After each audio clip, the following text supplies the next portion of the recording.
Time for a season review of Infinity Train.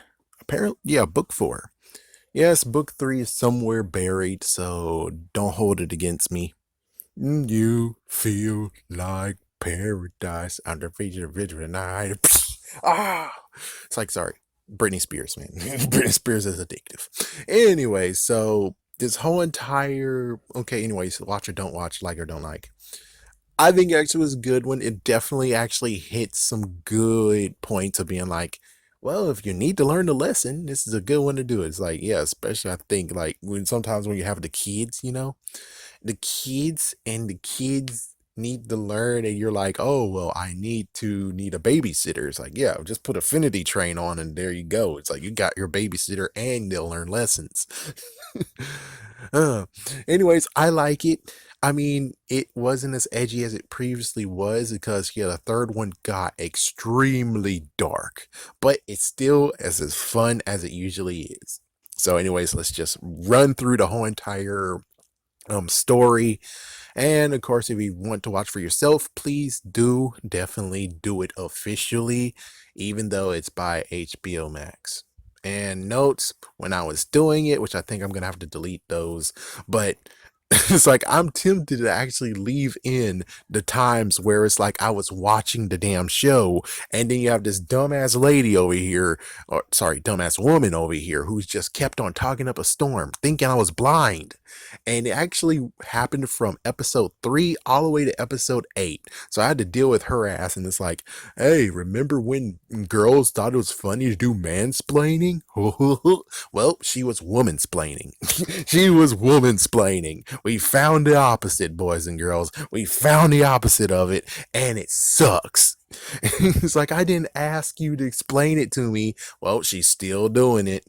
It's like, yeah, and I think the time where I actually gut punched her real good is the reason why she shut the fuck up. It's like, yeah, most likely no, it's just by coincidence, but it's still kind of funny being like, yeah, I made a horrible freaking comment, and she shut the fuck up as soon as episode 9 started, and I'm like, well, there you go. I just had to insult her so bad, it's not even funny. Note it wasn't anything messed up sexist or anything. It was just something very messed up. I don't even remember what I said, but it was freaking damn funny though.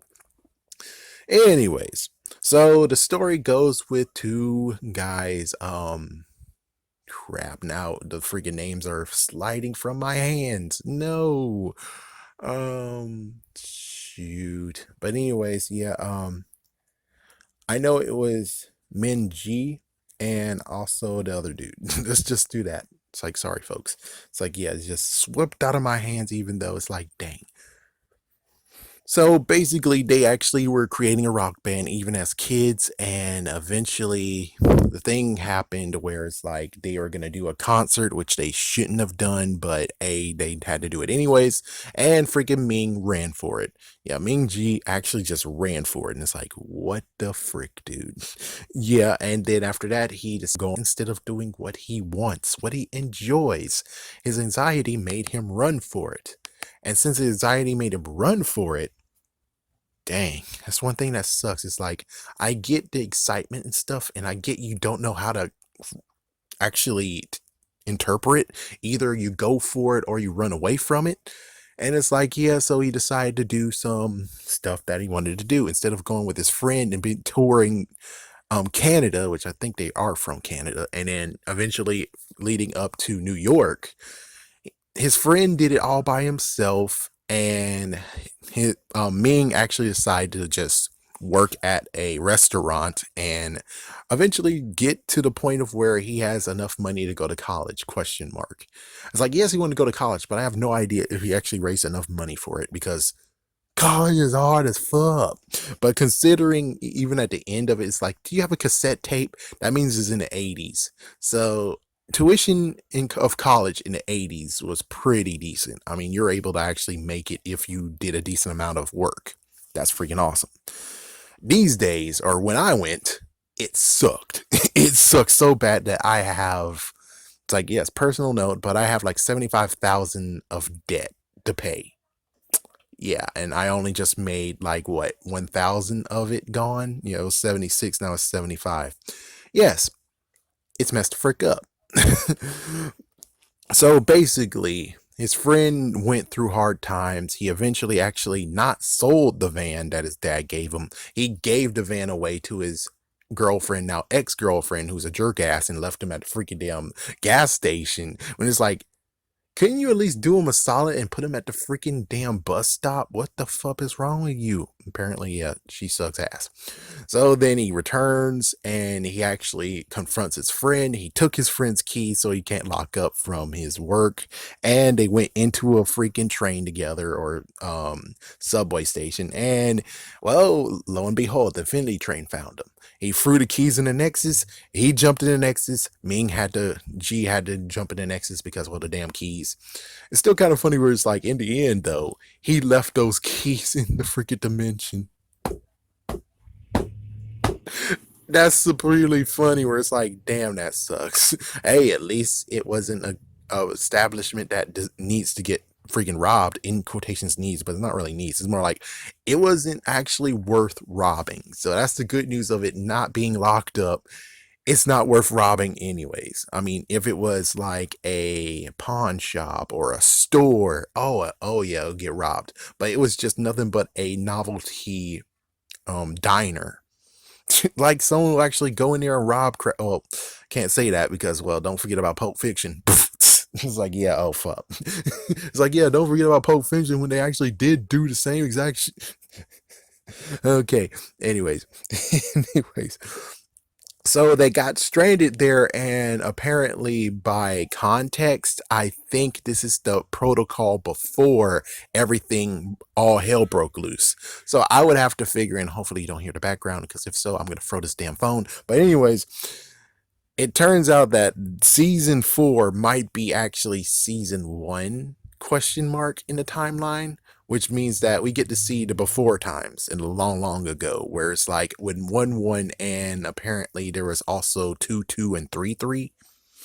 Those are not canon names, but I'm just gonna say it because it makes freaking damn sense. It's not gonna be like 1-1, 1-2, 1-3. I'm gonna go with 1-1, 2-2, 3-3. Forget. So there was like at least 3 of them or more, and there was some stupid little girl. No offense, but it's some girl which I'm pretty sure might have actually took over. But for right now, it seems that when it comes to passengers in the before times, they actually got a jumpsuit and they actually got some nice little magnetic boots. So with all that said, that's how it goes, is where they get to work out their time. As soon as their time is done, this I don't think they get to keep the suits. I think as soon as everything is gone, they're going to actually get teleported back to the original place. They'll take the suits off, they'll give them all their items back, and then they get to walk out. Well, since this is the collapse, things actually went different than what you figured. So, anyways, the first cart. It's like the first cart we get to see. Oh crap! Now you forgot her name. You son of a. Like, oh, Cass. That's it. Cass. Her name is Cass. So we get to meet Cass, the freaking bellhop. In quotations, bellhop. She's just a freaking bell. And it seems that she actually screwed over these 3 people. In quotations, 3 people, or 3 individuals. And well, the 3 individuals, man, the 3 freaking individuals are pissed off. Yeah, they're pissed off because Kaz actually wanted to have some gum and try to see if she can chew gum. And well, she actually accidentally screwed over the whole environment because they have a knob that actually changes the environment for them. And eventually the environment was able to be saved thanks to 2 squabbling. 2 squabbling, Ming Ji and the other dude. He's like, yeah, they're both squabbling, or should I say Rocker? Yeah, we're going to call him Rocker. So yeah, they were going back and forth, and then they were able to hit the right thing. And now the, in quotations, it was fish people, then they turned into gorillas, then they turned it into lemurs and raccoons. It turns out that their original forms are aliens. Kind of aliens, alien looking, and they're like, "Oh, this is some bull crap. We told you not to freaking touch it, and we're gonna kick your ass." It's like, we're gonna kick your ass, and she's like bye. And everyone is running too. It's like those two are running right after her too. And it's like, yep. And then this is the start of the posse. Oh my gosh, I didn't see it coming. The posse was formed where those three are gonna get. We're gonna get that sucker. We're gonna get that sucker. We're gonna get her ass. And then they go into the West, the Old West, and lo and behold, Cass did some messed up crap there too. The town charter was messed up because she actually had a drink, question mark, and she left it on the town charter, which caused some water damage. So she's now actually going to be taken and, well, they jailed all three of them. We also get to see the cat, which the cat, apparently this is her previous life. This is before she actually had, what's his name, Simon? I don't think his name was Simon. I think it was something else. Either way, yeah, it was, this was the before him. So she actually had a tavern, and well, lo and behold, she's able to be good but also messed up. She still is her same ways as she was before. So it's like, maybe it was after Simon. It's like, yeah, it could be after Simon. I mean, we can't really tell for sure. I think this might actually be after Simon. It might not be his name. If it's not his name, sorry, but Simon seems right. So this might have to be afterwards because, well, we saw her actually as a person. It's like, hurry, hurry, hurry, step on down. And we saw her in the yeah, in the second season. Actually, in the first season, she was wandering alone. So, okay, frick it. I don't know where to place it. It could be before Simon, could be after Simon. She actually tries to do some crazy stuff. She tries to make sure she's able to get some money. But I'm pretty sure this might be before because I don't think she has a cavern somewhere else. Please, come on. This has to be before. But anyways, yeah, she did some messed up crap. Cass did some messed up crap of just, yeah, and now freaking punishment. And well, Cass escaped, and apparently she had a secret plan, but didn't tell the other two, and then the other two were able to break out. There was some tension. It's like there was some tension before, there was some tension afters, and now apparently it's like the judge who actually is the sheriff, and it turns out that you're guilty, and we're gonna electrocute you over there by the bug zapper. It's like, oh frick! But thank goodness, Cass actually figured out. Oh yeah, the cat. We made a deal, and apparently the deal will have to be owed somehow, some way it will be owed. So yeah, it's like that's interesting. I would kind of like to see how that plays out, but frig it. Anyways, they were able to escape. They go to the next one. Hold on. Infinity Train. Yeah, I kind of need to see what was the episode because I can't really remember. Oh, Johnny Young, not Johnny Bosch. Damn it. It's like if it was Johnny Bosch, I'm like, holy frick. Okay, so the next one, okay, I had to make sure it was the piggy car, the baby piggy, the little piggy. Oh my gosh, he's not a little piggy, he's big and fat. He's fat as fuck. He's fat. He's fat. Not to mention when it comes to a creamer, he was like, yeah, Cal Creamer is his caretaker. And apparently you have to free me. And again, freaking Cass did something messed up over here as well. So now she's disguising herself as Lorraine. Yes, Lorraine, the magical chef hat. So this is where we get some tension and issues of where it's like Ryan, his name is Ryan. There we go. So Ryan is doing it kind of recklessly while Ming tried to actually do it nicely, and there's like at least 3 attempts of 3 freaking things. Not to mention they insult American food. It's like, hey, American food is not damn bad. You know it's not bad. How dare you insult us? How dare you insult, man? It's like it's not like we're doing with Mia. I mean, what's her name?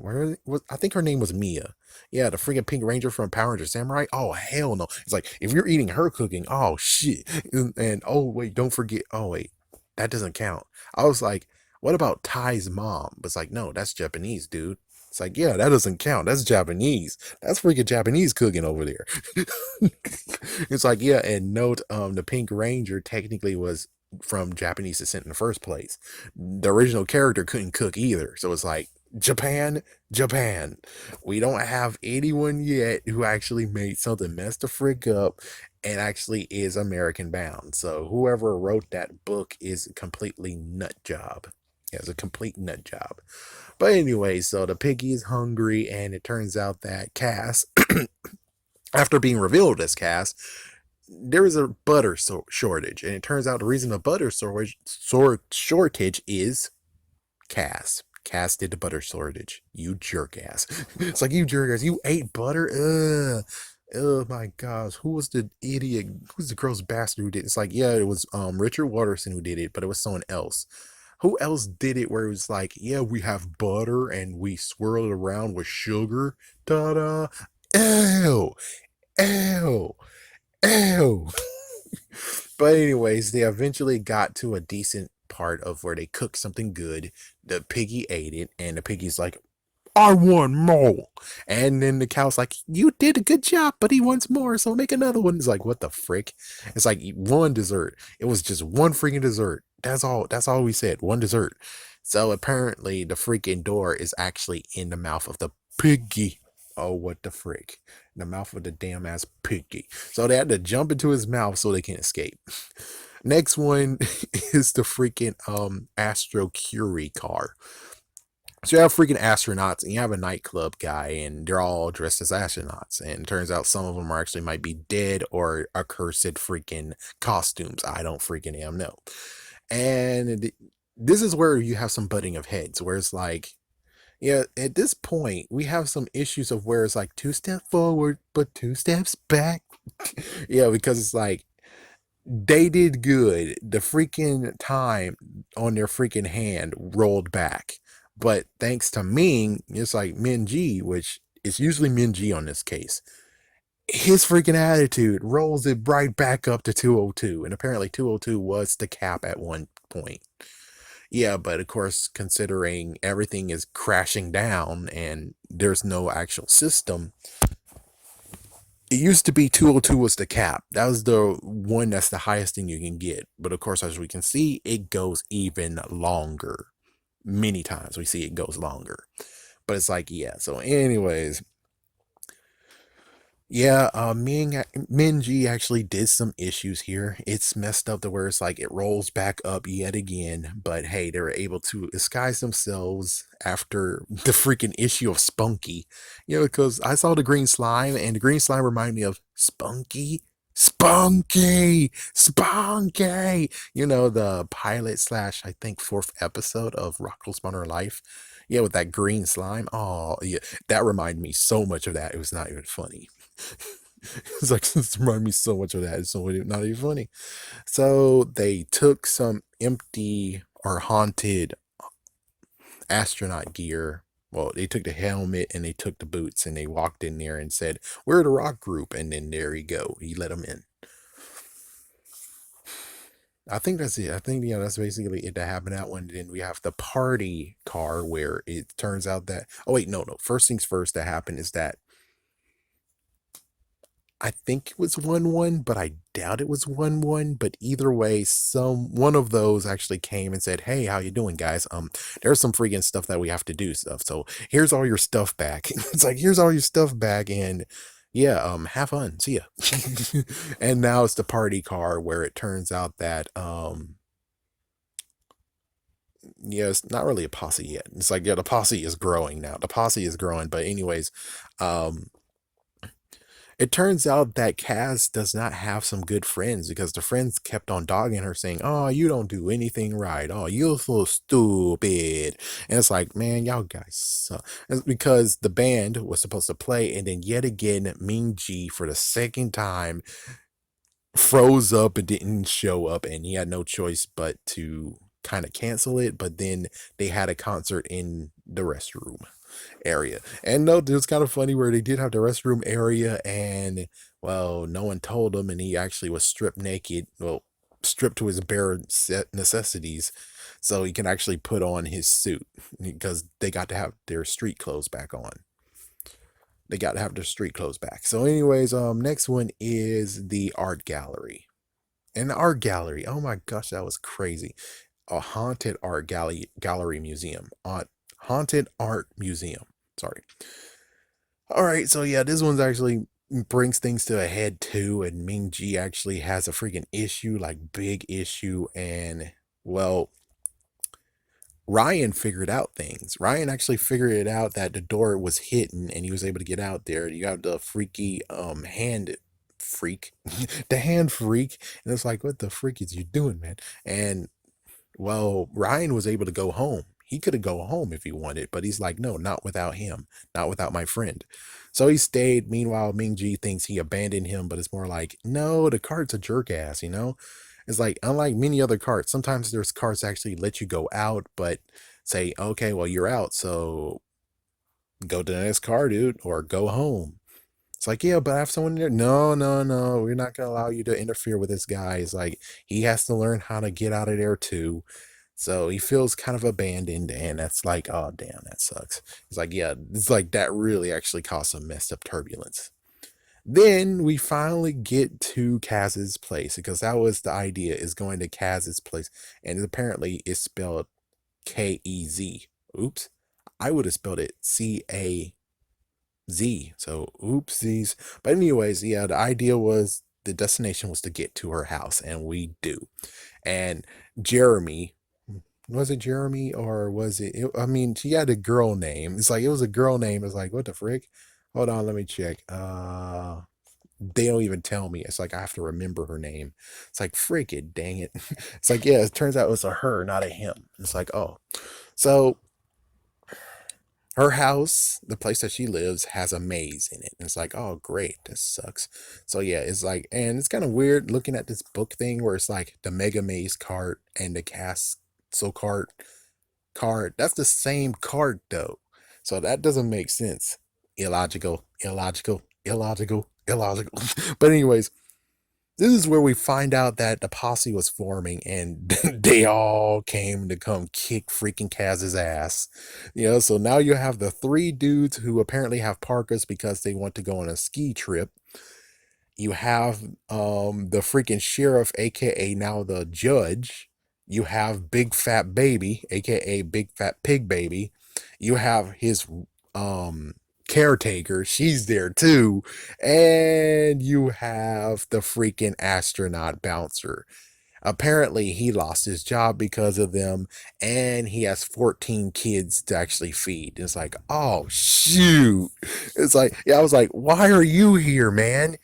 It's like, it doesn't make sense why you here, because he lost his job. They took her Jew. It's like, oh frick. It's like they're all here to whoop your ass. And the good news is that, well, for Cass, only the sheriff was really coming after him.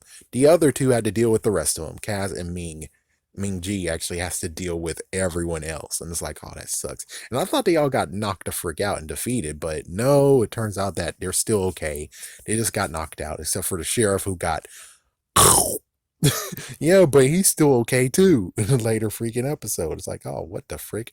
Yeah, so they all make it to the castle eventually. That maze was very, very horrible, but they finally did it.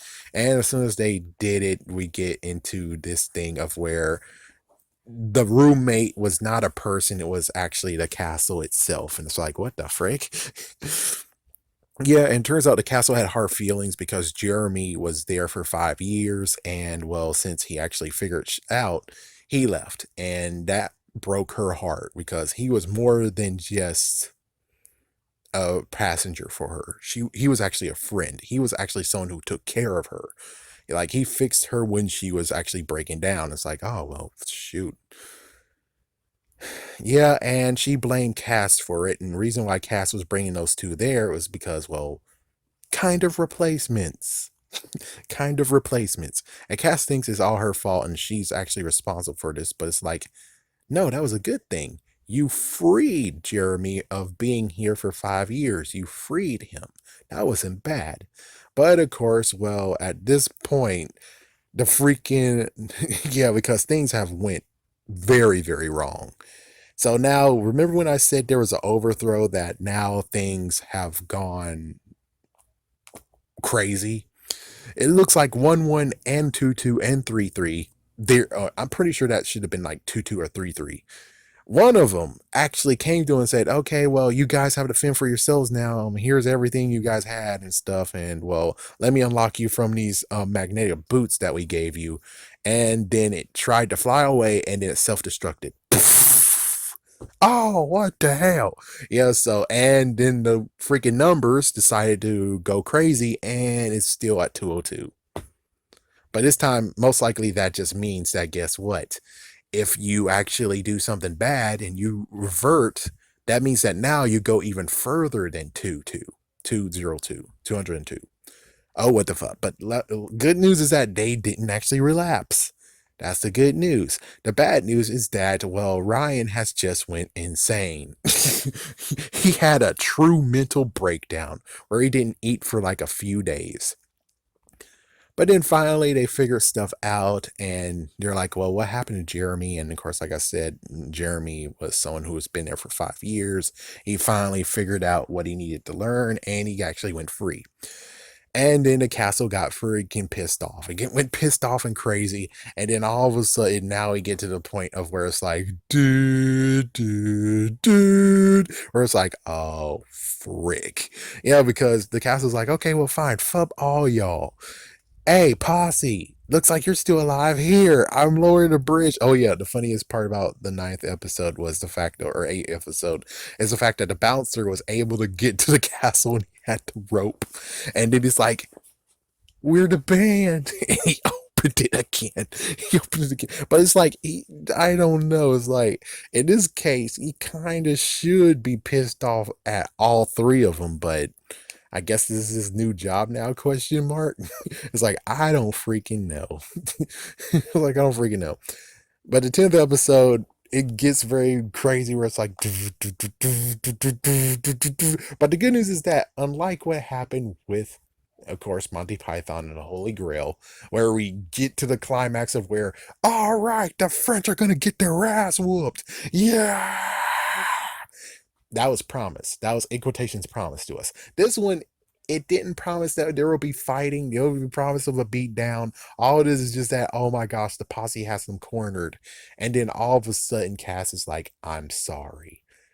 And then everyone goes into an I'm sorry fest. And it's like, it's that freaking damn simple. It's that freaking damn simple. And at this point, the sheriff was able to get out of the pig's mouth. But anyways, it is that simple where everyone just started apologizing to each other. And then you have Ming and Ryan apologizing to each other on this whole entire thing. And well, finally, Minji actually realized that, like I said in the season premiere review or season review, well, season premiere review, is that you have to find your heart. What do you like? What do you enjoy? You can't just do what things you follow the current and do what your parents say. It's like, yes, you should, but all the way to a point of where now you're your own man or your own woman. Now you actually have to decide what you want to do in life.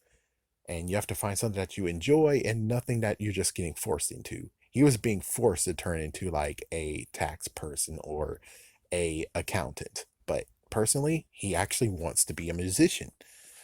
And since that finally actually was an epiphany, and he threw the keys. It's like, and don't forget, he threw the keys, and the keys will never be seen ever again.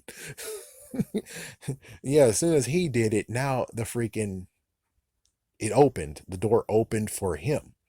And well, she the unruly roommate is like, okay, well, since you're able to get out of here, go. I don't want to anticipate you leaving again. I don't want to have this heartbreak. And she's like, not about Ryan. And yeah.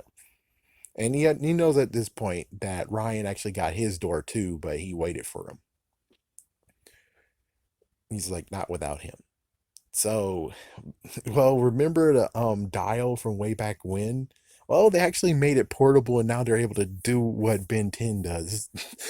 So the crazy part is that now since everything has been amended, Ryan has the good idea of being like, hey, we can actually use this dial and fix up the castle. And that's what they do. They fix up the castle a decent bit. So now the castle's a little bit okay. And the castle's like, okay, fine, do whatever you want. Wow, that sucks. So after everything all said and done, they were both able to leave. And since they were able to leave, we saw what happened later on, which is, yep, Ming Ji actually said, screw everything. I want to do something I'm passionate about. And those two are now a band and they're in New York City. And well, one person actually asked for a cassette tape. So they kind of made it. It's a good, happy ending, definitely. And I don't really have anything really horrible to say. It's like, oh, that sucks. It's like, no, it's good. It's decent. I mean, the third one really went hardcore. This one actually went for a softer side. Let me try to remember. The first one went hardcore. The second one was a little bit softer, but it did actually have something interesting that happened in the end. This one actually was just a nice form, but considering if this was technically like the very first one that we will know in the charts, then yeah, it makes sense that it ended like this. But I don't really have to say that it's really like one of the ones. It's like the finale didn't really catch me good. It was kind of like a simple one, just kind of like having an Infinity War where it's like Thanos is at peace. You bastard. But considering there's really nothing extra to ask for, at least their friendship actually survived, and Ming Ji actually did more than what he did beforehand. So yeah, I say I like it. Definitely worth a watch. It's just that unlike the other ones, which are pretty hardcore, this one actually ended not exactly as hardcore as you would think. No. So, anyways, definitely supported. Let's hope that we get a season 5, even though they already said it's cancelled because it's not for the children.